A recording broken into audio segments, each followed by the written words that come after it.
Hello, I'm Robert Ellsberg. I'm the publisher of Orbis Books.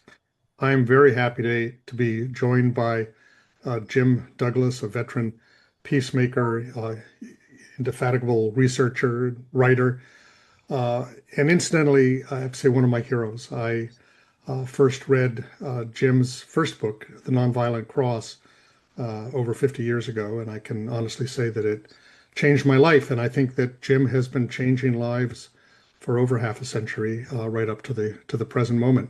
In 2008, I had the privilege of publishing his best-selling book, uh, right here, JFK and the Unspeakable: Why He Died and Why It Matters.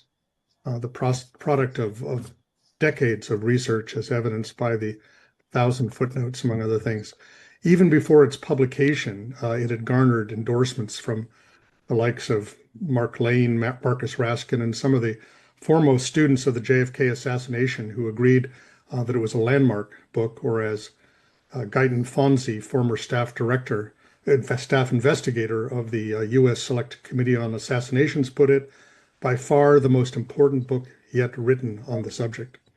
And I can truly say that many of those who have read this book are impelled to share it with others. Has been the secret of its success.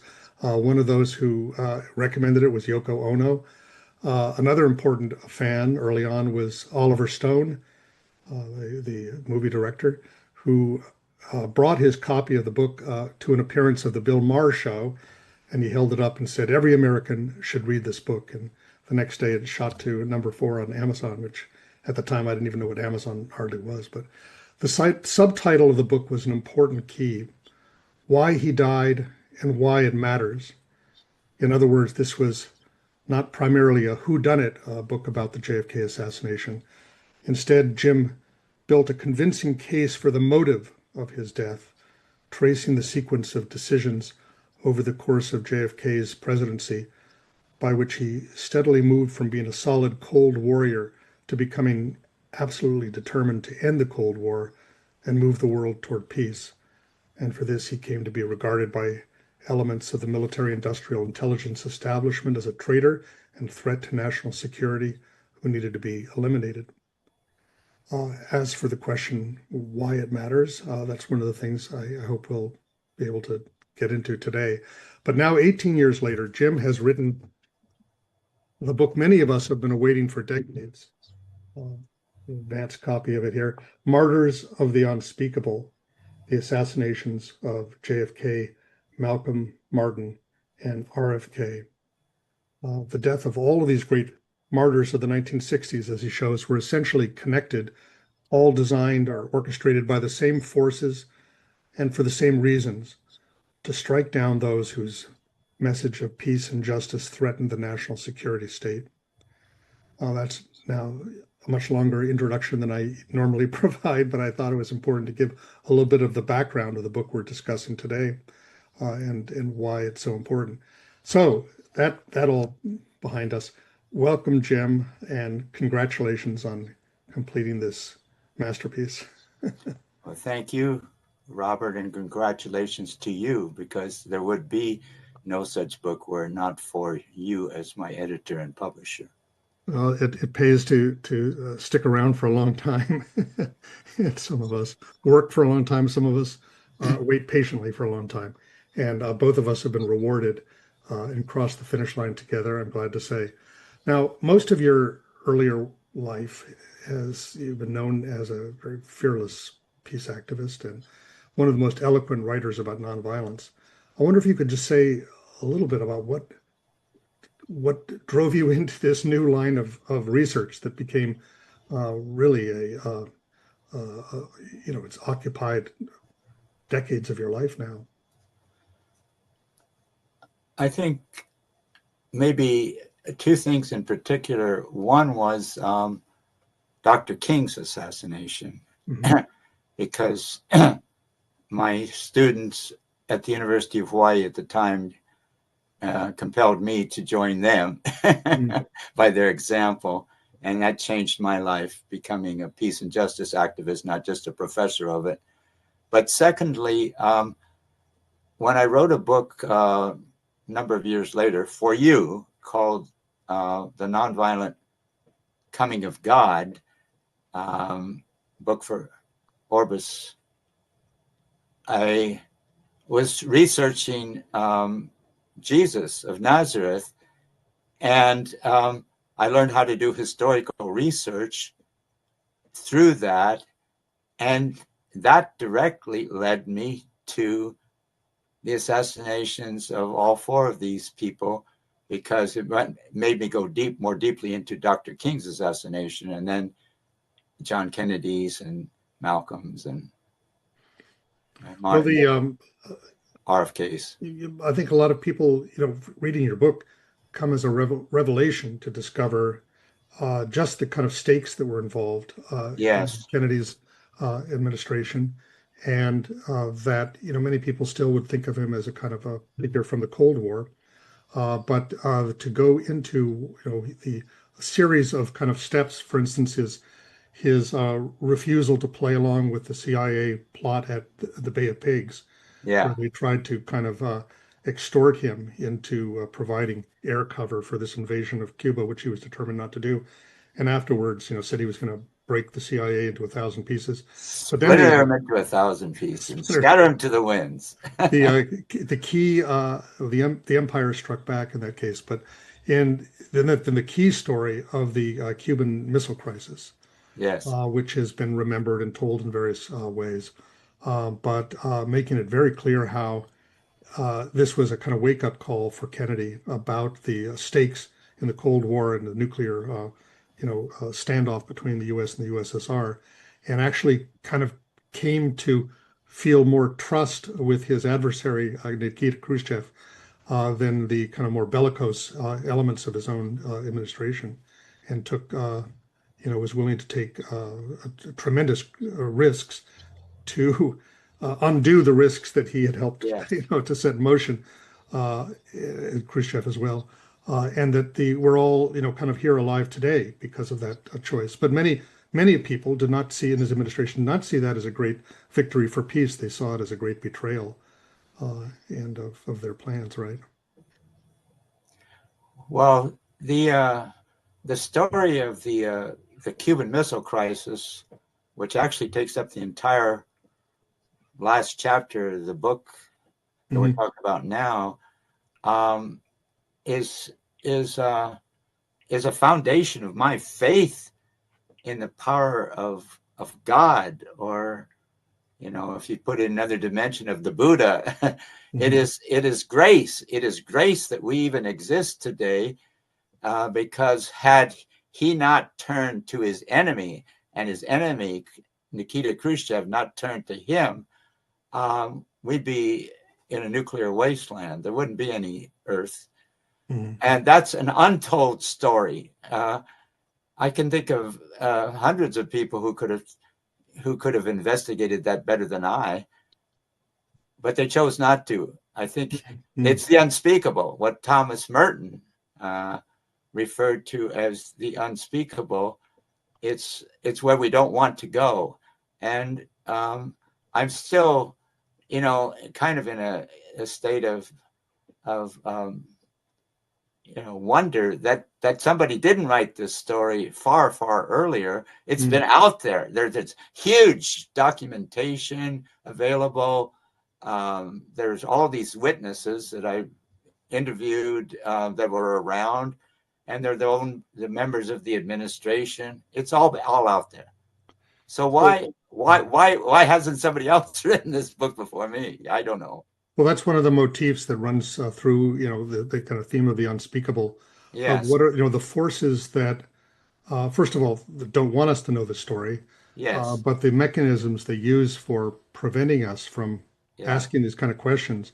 One of them, as you know, is the kind of stigma attached to conspiracy theories, that anybody who raises questions about this is some kind of paranoid kook or something like that. And that's one of the kind of cover stories or protective shell that kind of protects the secret at the heart of it all. Indeed. Well, you're a master storyteller, and you showed that with the JFK book. But here you're dealing on a broader canvas with four different stories in a way. And the way you interlock them and kind of pull us along in sort of suspense toward an outcome that we already know is really extraordinary. But what really comes through is in each of them is that we see a kind of person who's on a journey. Yes. And we think of, maybe Martin Luther King is frozen for a lot of people in this idea of the I Have a Dream speech in 1963 and on the Capitol, but don't really have an understanding of the way that he was going beyond the Yes. early civil rights movement to take on militarism, to take on capitalism, to form alliances with poor people, etc. And then you've got Malcolm X. Again, we think of him as this hardline Nation of Islam kind of militant, and then he breaks with the Nation of Islam and he goes to Mecca, and he's also on this kind of journey toward a greater sense of human solidarity among the oppressed. And then, of course, Robert Kennedy, JFK. All of them are kind of responding to this call to go deeper into the challenge of peace, and they Yes. all come to also a deeper sense of the roots of our common humanity. It's an incredible story, incredible story. And as you know, the middle section of the book is the way, Mm-hmm.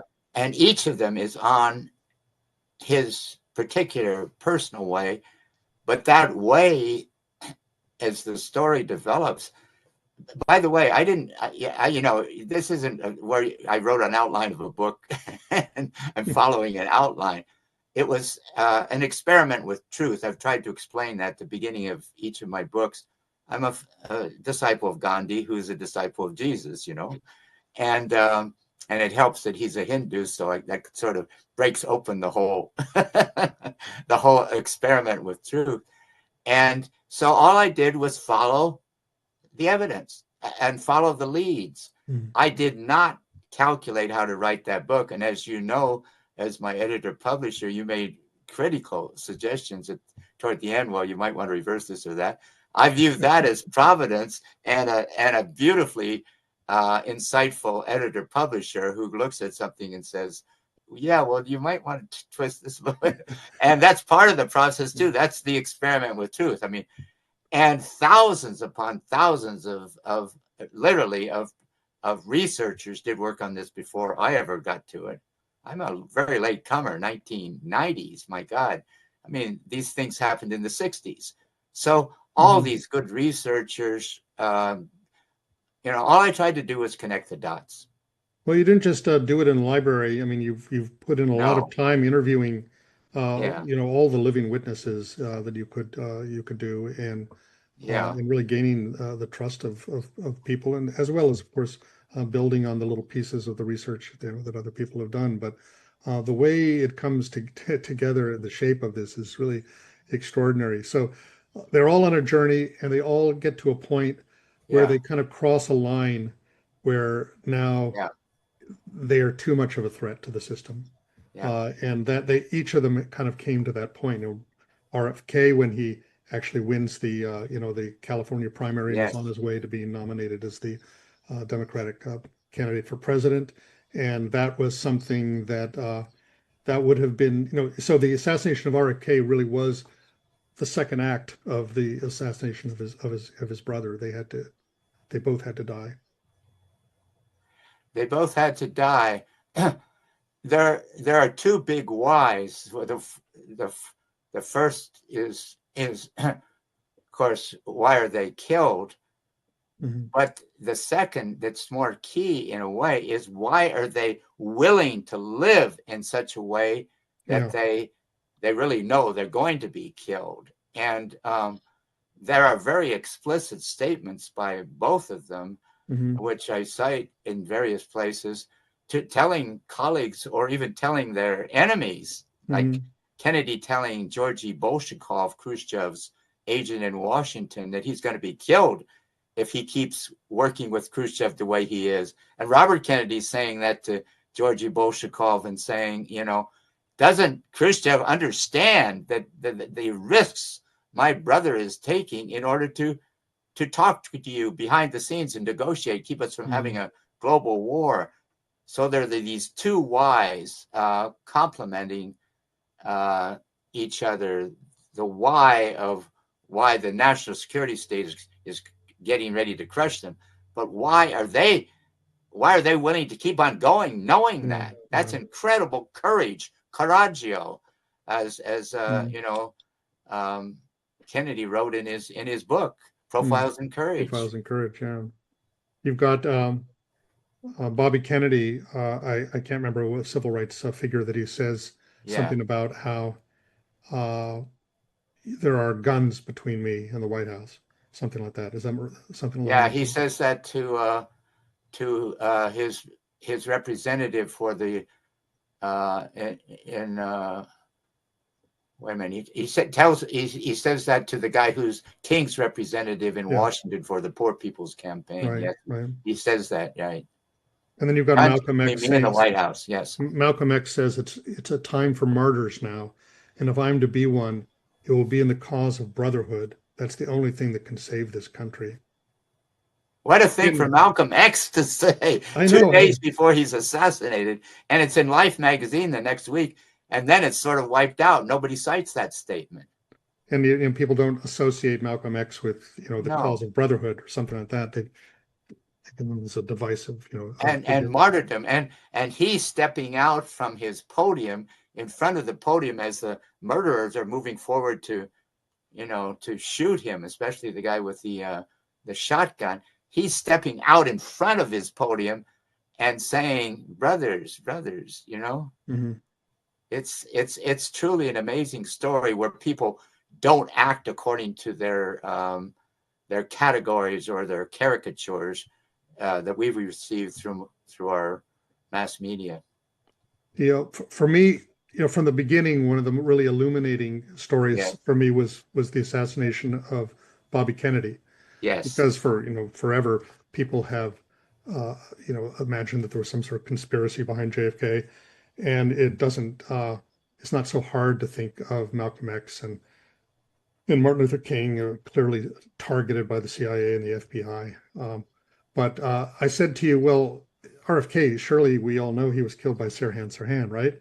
And you said, no, that's actually the most clear cut of all, because he's showing your book how the uncontested autopsy report for RFK shows that he was killed by a point blank, shot from just a few inches behind his head, not from in front of him where Sirhan was wildly, waving a pistol around and shooting. And so you go deep into the details of the kind of masterclass in how the government, the police, CIA, whatever, together controlled the trial and the evidence and the presentation of evidence, and the evidence that exists for all of the assassinations, that those who either pulled the trigger or were thought to pull the trigger were as Lee Harvey Oswald said, patsies, who covering up or covering for the forces that were really behind the assassination. Scapegoats all. 4 scapegoats. Mm-hmm. And the cover up is critically important, in so deeply so that the scenario of assassinating these people is totally integral with the cover up, and the cover up is all set up before the assassination. These are scenarios. They're movies. They're actually scripts written. And James Jesus Angleton, a critical figure in all of this, who was, of course, the counterintelligence head of the Central Intelligence Agency for so long a period of time. He put this stuff together especially, but there were others. It was systemic, but Angleton was the genius in a way. And so and he actually talked about it toward the end of his life to he talked about it in the Reagan administration to a man who put it on record online. So I cite all of these things, and how Angleton shows how he has plots within plots within plots. And the Mm-hmm. whole idea is to keep confusing people. The more deeply they go into the weeds of the assassination, the more confused they're going to be. Mm-hmm. Because of the extreme intelligence, James Jesus Angleton was a brilliant poet in college, and knew T.S. Eliot. He was a genius, but he used his genius in a way that Mm-hmm. is not helpful. But I think we too have to even get into the mind of Angleton. So I have a pretty long section on our brother James. Jesus is his Yes, middle name, uh, Angleton. you said that it was the death of Martin Luther King that kind of drew you from Yeah, your peace yeah. activism and nonviolence and Gandhi and everything like that. It was an easy segue into to King's story. You were actually one of the few people who attended every day of the what was a civil trial in Atlanta around the circumstances of King's death, which led the King family publicly to say that they did not believe that that the official story of King's death. William F. Pepper, the lawyer for the King family, and with the huge courage of the King family, I stand and bow to them, created this trial that I had the grace to attend it from beginning to end. I didn't miss a day. It was from November 15th to December 8th, 1999, closed out the 20th century. And a woman sitting next to me who was a reporter from Portugal who came in for a few days because one of the key involvers in the assassination was from Portugal. She said to me as we walked out one day, she said, they say this was the trial of the century, or like Mm. Clinton's trial, or that was the trial of the century, another trial. But this is the trial of the century. And who's here? Me, a reporter from Portugal, and you, a writer of books. And she just shook her head. And that was the question for me. How come this isn't filled with reporters and the unspeakable? People Yeah. did not want to go there. The media did not want to go there. They were there one day when Coretta Scott King walked in, and she was a key witness. But beyond that, they did not want to go there. Well, it's again part of that uh, way that at least functions for the mainstream media of wanting to be above the fray of quote conspiracy theories, and so how they so easily just fall into the groove of accepting the accepted orthodoxy about the story. I remember the 50th anniversary of JFK's assassination. There were Yes. retrospectives about all the books about JFK, and not a single one of them even raised the question of doubts about the story of how he died, much less embracing your interpretation. And of course, there are always, other well, it's the mafia, or it was this or that. And as you say, that's part of this kind of, what do you call those, like, Russian dolls with all the different layers. And you open up Yes. one, and then there's another cover story or distraction, or possibly maybe it's this or that. Yes. And you see that even happening today of all the scouring over. Trump is releasing all of the documents about JFK, and now we're going to know the secret or whatever. But in a way, the secret is, as you've shown, has been hiding in plain sight all these years.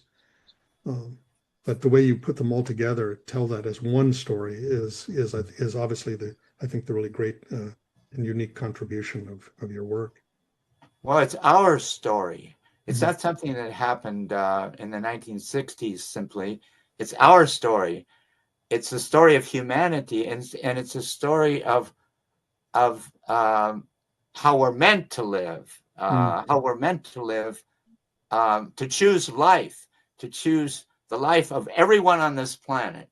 There's no exception. We all have our favorite bogeys in terms of, our own enemy caricatures, and we pick out the worst, and then say, well, that justifies the worst in myself. But that's not the way. Mm-hmm. Well, that was very clear in JFK, especially in how he made the incredible choice to reach out in trust, with his enemy, his adversary, Nikita Khrushchev, who was facing Yes. also the same kind of pressures from Yes. his side, and he also suffered the consequences for his, failure, capitulation in the Cuban Missile Crisis. But at least together they saved the world. And I guess that gets us to that question, why it matters. uh, why they died and why it matters. Um, why is it important for us to know these stories, especially today? If we don't know these stories, we don't know our story. We don't know what we're living in chaos right Mhm. now. The world is in chaos, chaos of violence and oppression in many different areas. How did we get here? We got here because our government, as Dr. King said in his April 4, 1967 speech, 1 year to the day before he died, the greatest purveyor of violence in the world today is my own government. He didn't say the government. He accepted it as his government. That means it's his responsibility to change the process. And he did everything he could during that final year by resisting the Vietnam War and trying to abolish poverty in the United States by the Poor People's Campaign, which he didn't live to lead. But if we don't understand that, we don't understand why the government we have today is such a total disaster. Mhm. But it's worse than a disaster. It's the greatest purveyor of terrorism in the world today. So we Mhm. can update it to that. Mhm. And that's why I start with Albert Camus in the very introduction to the book, where he, at the end of World War II, and as a resistor to the Nazis, is reflecting on the age of fear and of actual terrorism, which is going to result in this century to follow. Mhm. And it did. Camus was a great prophet in that sense. So Mhm. unless we understand where we've been and what we have not come to terms with, what we have, the unspeakable reality of our own evil. I'm talking about our government's evil and our participation in it. Um, how do we participate in it? Oh, well, is there anything we do throughout the year in which we help finance the government? Huh? I don't finance. Oh, April 15th. Huh? What do I do on April 15th? Anyhow, there are a lot of questions. When you Yeah. go, the deeper you go, the more questions there are in this story, and they all come back to ourselves and the way that we were Mhm. meant to live. Choose life. That's really, I think, it comes through very strongly in both books that yes, it's important that we know how they died, why they died, but why they died had a lot to do with how they lived. And Exactly. and as I said, that kind of journey that they were on that was cut short, but that Yes. they were willing to to sacrifice their lives for, and that it's in knowing that kind of story that maybe inspires us to share that vision of that dream and to work as hopefully and courageously as they did to make it real. If we can't live absorbing those lives, they are dead, but they're not dead Mhm. because people throughout the world have caught on to what these four great human beings were doing, and the movement that they represented, which of course was uh, tens of thousands, millions of people were Mhm. moving Yes. in that period of time, and they were following those people. Yeah, So that's why they were so unless the dangerous. people get ahead of the Mhm. leaders, and the leaders start to follow, there is no movement. Mhm. So in a sense, the key to that leadership is right here, right here. You and I, all of us. And unless we can learn to resurrect in our lives those human beings, there is no resurrection. That's what the whole biblical resurrection is all about. Resurrecting in our lives. It's not about something that happens somewhere in the afterlife. Mhm. It's Mhm. it's it's absorbing in our lives the courage to choose life. Mhm. Mhm. Well, I think that gives a good flavor of the books here, but just only the little surface there. I really strongly advise everyone to read both books. You don't have to read them both, but it's, I think, a good place to begin is with JFK and the Unspeakable. And then the new book here, Martyrs to the Unspeakable. Uh, these are, it's just an incredible achievement that you have left this legacy here of all the work you've done and the fruit of a whole lifetime to get dedicated to peace and courage and the truth, as Gandhi would say. So thank you very, very much, Jim, for writing the books and joining me today. And thank you, Robert, for making it all possible. There would be no such books without you, brother. It's a partnership. Peace, my friend. And peace be with you and with everybody here. Absolutely.